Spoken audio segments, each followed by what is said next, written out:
What's up, everyone? Welcome on in. Have a seat because today I'll be reviewing Eli Roth's new slasher movie, Thanksgiving, which I just saw its opening night last night. So essentially, this is Eli Roth's whodunit, Scream-inspired slasher that he said he's wanted to make ever since he was a kid. It's based on the mock trailer from the movie Grindhouse in 2007. So essentially, this movie's been in the works for 16 years. But before we talk more about Thanksgiving, I do want to mention this will mostly be a spoiler-free review. But towards the end of the video, I will have some spoilers when I talk about some sequel theories. So definitely stay tuned for that. But first, let's get into the plot of the movie. After a Black Friday riot ends with plenty of bloodshed, 1 year later, a mysterious killer known as John Carver is carving up revenge in Plymouth, Massachusetts. All right, now next I want to get into some of the goods and some of the bads in Thanksgiving, and I first want to start off by talking about some of the positives. All right, and the first positive that I want to talk about has to be the gore in this movie, and the gore in this movie is really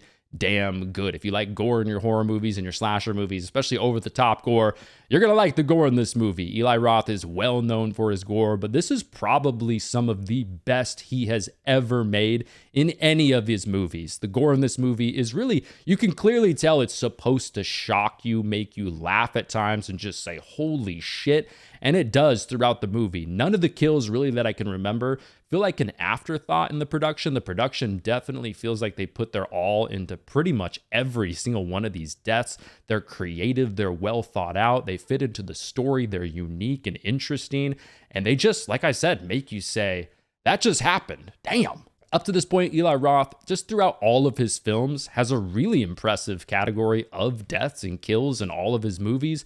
But this is possibly the best work he's ever done. The practical effects are really, really good. There's a little bit of CGI blood in there towards the kind of the end, the little point there where there's a little bit, but overall, not very much at all. And the kills and the gore overall, very good in this movie. All right, another positive that I have to mention are some of the hide and seek and chase sequences in this movie are shot and executed really well and are definitely intense. You can tell up to this point in Eli Roth's career, after all these years, he's basically mastered the ability to kind of create tense moments in these scenes. And if you think about it, this is kind of some of the purest form of cinema, kind of in a way. There's no like dialogue in these scenes. It's really just physical acting. A lot of times there's not even music in these scenes. It's just the way it's shot and the way the actors are acting in those moments, and just kind of like the way the whole sequence is going down definitely makes you feel something and makes you definitely feel like you're in a slasher movie. And I think some of the hide and seek moments in John Carver's headquarters at the school are some of the best I've seen in a while and just pulled off really, really well. And like I mentioned, there's some chase kind of hide and seek moments at John Carver's headquarters. And Eli Roth has said that he was kind of inspired by not only the Prowler, but Pam's moment in the original Texas Chainsaw when she goes into the house and sees the chicken and sees the meat hook and sees everything else. And you can definitely feel that in this movie. The setting is very gritty and grimy and scary, and it's just very, very tense. And there's definitely a little bit of a Texas Chainsaw feel in there. And I just think it's pulled off really, really well. And just to talk a little bit more about that whole like John Carver headquarters sequence, which was definitely a standout moment in the movie for me. So the whole movie was shot over the span of 35 days. And this whole sequence was shot over the last 4 days of the movie. And Eli Roth has even said, up to that point, the production, he could feel they were really starting to hit their stride in a way. And it definitely came across on the screen to me. I could feel it. It definitely felt like the tone that he wanted to get across. And he's even said that. And like I said, I don't mean to kind of like talk so much about this scene, but it was pretty damn good. I enjoyed it, and definitely a positive for me. Also, this movie feels like a little bit of a love letter in a way to the typical 80s slasher. There's some vibes in this movie that definitely feel very Slumber Party Massacre-esque, if you've ever seen that. Maybe The Burning trickled in there, but it just feels like I said, a bit of a love letter to 80s slashers. It just has a little bit of that schlocky, bloody, grindy, gritty feel to it in a lot of different scenes with good jump scares, tense moments, good gore, like I said. And it just feels like Eli Roth was tipping his cap to the 80s slashers. And I know he wanted to make a movie like this for so many years.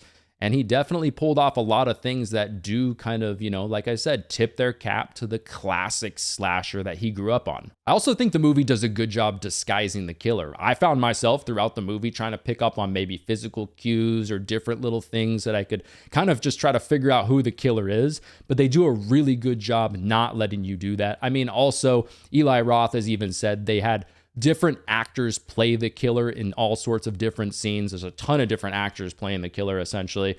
So that way we couldn't kind of pick up on some of the physical attributes and stuff like that, which I thought was a great idea and really, really well done. So it just keeps that kind of whodunit aspect and just keeps you guessing till the very end of the movie. And I think they do a good job with that. There was one thing in this movie that I was a little bit worried about. I mean, you got like Addison Rae in this movie, Tim Dillon in this movie. So I was kind of a little worried that, okay, maybe we're throwing in some people that are not known for acting and just kind of throwing them in there so they would post this movie on their social media following, get some more cheeks in the seats, just kind of a little bit of a cheap tactic to try to make some more money off the movie.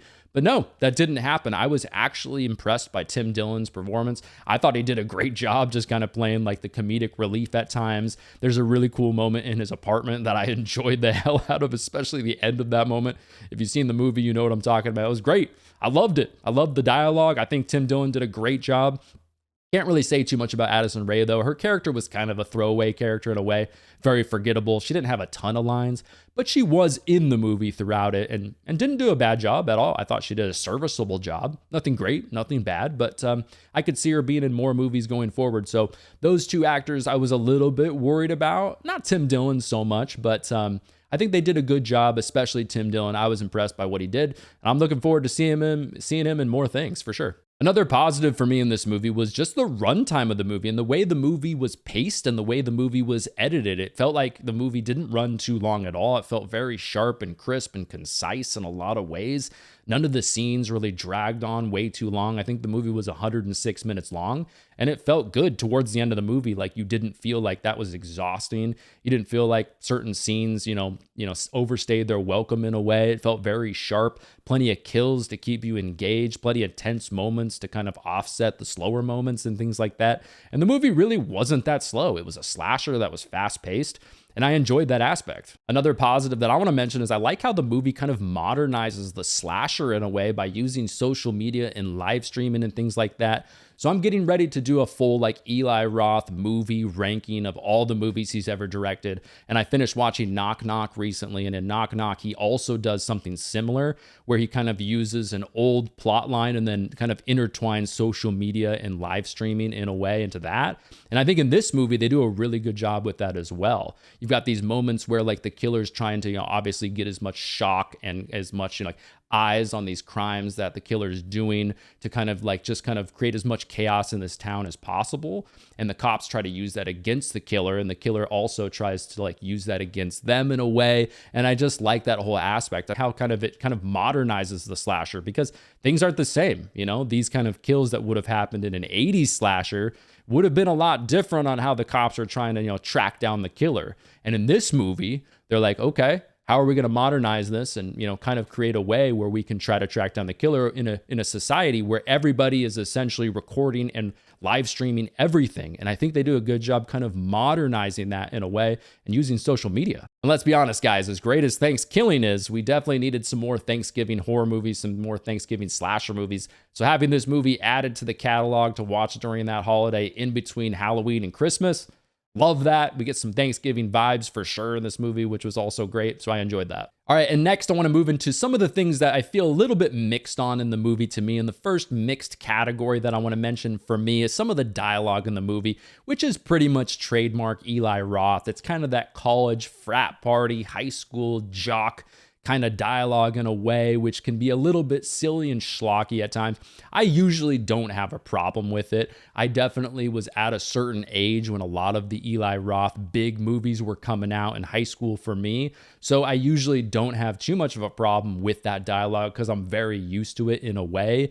But at times, it does get to be a little bit annoying when it's a little bit too far over the top. But I did want to mention that just as something that's a little bit mixed for me and probably will be either a negative or a little mixed for you as well. And the last thing that was kind of mixed for me in the movie that I want to mention is the ending to the movie. And it's not necessarily a negative because I thought the ending to the movie was good. It was serviceable. It got the job done. But there's nothing at the end of the movie with kind of the reveal and just the full final act. There's nothing there that's really going to kind of wow you in a way and be really, really unique in my opinion. So that was definitely something that was just a little bit mixed to me. Like I said, it was fine. It was decent. It was serviceable. It got the job done. It got kind of the point that they wanted to get across to us. And I thought it was okay, but nothing there that really stands out as like a really good thing or necessarily a really bad thing, just kind of a little mixed for me. All right, and now I want to get into some of the negatives in the movie for me. And the first negative that I want to mention is just the whole riot at the store scene on Black Friday in kind of the first act of the movie that I want to say. And I know there was something like 800 extras that they had for this scene. And I know that's probably a really damn hard thing to kind of pull off and organize and all that. So respect to that whole thing. I know that was probably really, really hard. But this entire scene to me was just too over the top. And I know this movie is schlocky and silly and shocking and kind of ridiculous at times in some ways. But I felt like this scene was just a whole nother level of that kind of a vibe and didn't really fit into the rest of the movie in a way. But that's just to me. You might feel completely different. There were definitely some things in the scene that were cool. There was some gore and stuff like that I was like, okay, I'm feeling that. But overall, I kind of felt like this entire thing, especially in the first act, felt a little bit weird, especially in retrospective, thinking back to the rest of the movie and how the tone was for the rest of the movie. And Eli Roth has even said himself that earlier on in kind of the production stages of this movie, he was kind of a little bit kind of rusty because it'd been a while since he'd filmed a horror movie. So, and they really didn't get their stride until kind of the second half of the production, which I think was like 35 days long or something like that. So he even admitted it, and you can kind of feel it, in my opinion, in the tone of this scene. The tone in this entire like riot scene is just a little bit off compared to the rest of the movie, in my opinion. And to me, I would put that down as a negative. All right, and the next negative that I want to mention are the Boston accents. And no, it's not because I hate Boston accents, no, and it's not because I hate clam chowder. No, not at all. I love the Boston accents, love the Boston area, love the Boston people or just the people of Massachusetts, love the food, especially during the fall time. Love that area, of course. I just wanted to mention I hate how much in this movie they kept switching their accents on and off, especially Patrick Dempsey's character. His character, I felt like in one scene would have a thick Boston accent and then, which he would actually pull off pretty well. But in the next scene, he just wouldn't have the accent at all and just kept switching back and forth. Now, I've only seen the movie once. It just came out last night. So I've only seen it once. Maybe I missed that. Maybe I was just, maybe I'm mistaken. But it felt like to me, in certain scenes, he didn't have it at all. And then in other scenes, it was very thick. Other characters, kind of a similar situation, which was weird to me. But I just wanted to mention that. Love the Boston accent. Give me more of that shit. I probably wanted more. But it was weird how they kept switching it on and off. So I would put that as a negative for me. All right, now that we're in the negatives, I want to talk about the characters for a moment. Now, I know the characters are supposed to be like this in this movie. I know that. But there are movies that are schlocky, silly like this that do have quite a few likable characters. But in this movie, to me personally, I feel like there was only really one likable character in the entire movie, to me, which is kind of sad. And I'm not saying the acting was bad. I thought the acting was actually pretty good throughout the entire movie. Patrick Dempsey was great. I thought all the other characters, especially the ones who don't have like a long list of, acting careers, they still did a really good job in this movie. The acting was fine, but it was just kind of the way the characters were written and just the characters in general. Like I said, there was really only one character that was even remotely likable at all. One? That's it? And anytime you only have one character, in my opinion, that's likable, I don't know, that's not really a great thing. So I would probably, that's why I'm putting it as a negative, because the characters, I wish there were a couple more that you were kind of rooting for. All right, the next negative that I want to talk about is the whole parade scene. And that was a big part of the kind of mock trailer and Grindhouse from 2007 was the parade scene. Like that was pretty badass. And in the parade scene, we do get some cool things, some great kills, some great practical effects as well. But I also just felt like the whole parade scene was a little bit ridiculous. Like, is this guy a Navy SEAL? What's going on here? There's so many cops everywhere. There's so many people everywhere. how is this person able to take control of the scene so well? It was just a little bit silly and ridiculous. And I know the movie is kind of supposed to be like that, but to an extent, right? So I thought the whole parade thing, the Thanksgiving vibes were on point. That was great, but I just felt it was a little bit too ridiculous for me. And probably looking back, I might enjoy it. I might put that as a positive in a couple weeks, when I rewatch the movie more and more, because I'll just laugh about it. But at the moment, kind of a little bit of a negative for me. Also, come on, guys. What year is this? 2023? We know how live streams work. We know how Instagram Live, Facebook, Twitch, all that kind of stuff works. Come on. John Carver, his live stream would have been taken down in like 2 minutes. Come on now. Maybe there's a reason the police wanted to keep the live stream up for so long. Let me know down in the comments down below if there's a reason. If you're a cop out there and like maybe there's a strategic reason why they wanted to keep it up.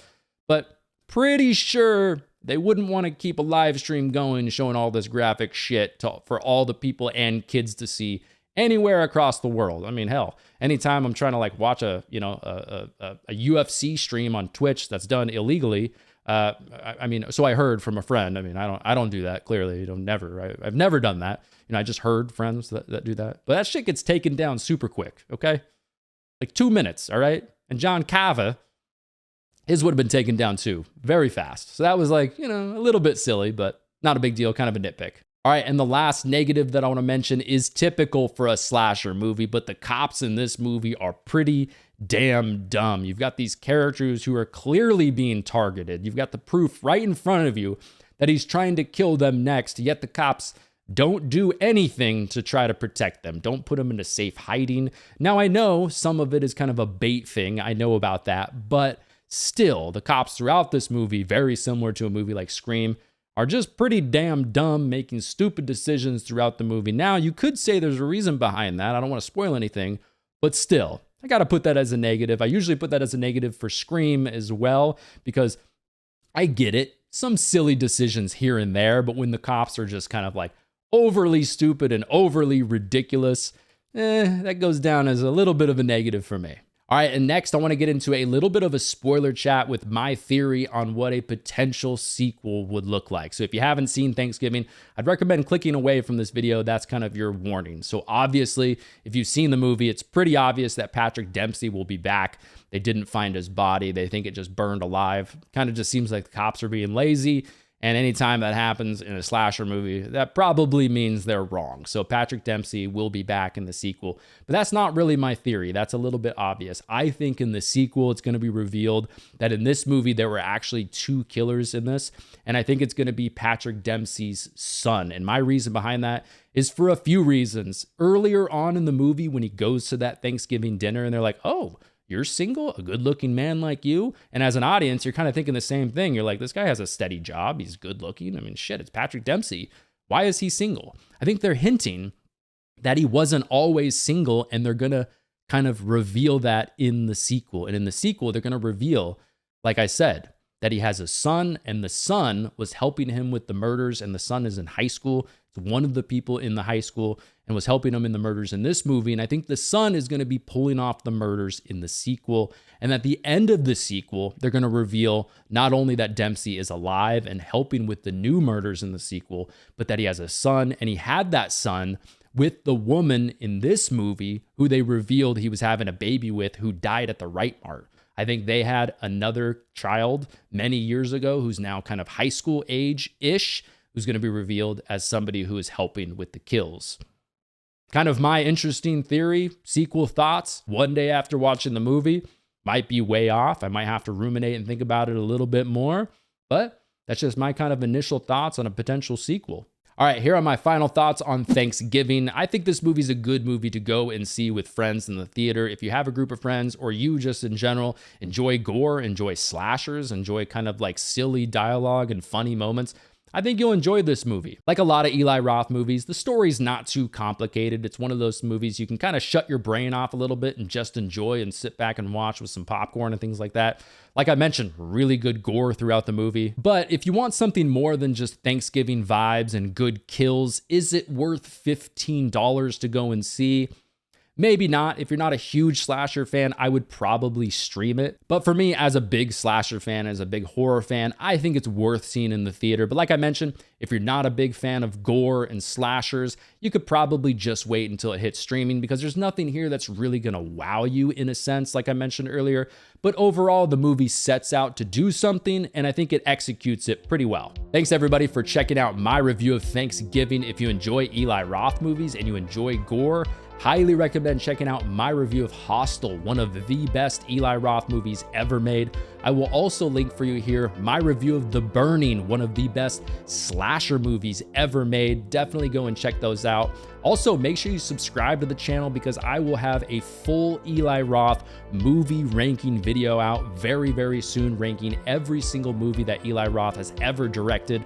I'll have that out very, very soon. But anyways, everybody, take care of yourselves, and I will see you in the next one.